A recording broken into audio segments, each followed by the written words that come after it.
So guys हम महाकाल को जा रहे हैं. जाते समय हिंदी मध्ये बोलत होतो. तर आम्ही चाललेलो आहेत उज्जैनला महाकालला. आणि इथे बघा रस्त्यामध्ये जाता जाता काय दिसलं आम्हाला. इथे तुम्ही चेक करू शकतात. इथे अशी महादेवाची पिंड तयार झालेली दिसते वरती अवकाशात. एकच मिनिट थांबा, तुम्हाला दाखवतो. ही पिंड तयार झालेली दिसते या इथे इथे.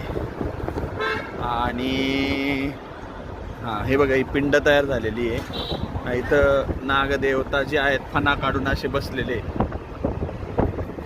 पिंडीच्या बाजूला.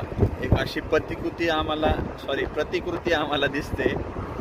सो गाईज तुम्ही पण प्लीज कमेंट करून सांगा तुम्हाला काय वाटतंय. जय महाकाल, हर हर महादेव, जय बोले. हे बघा पिंड आणि हा साप.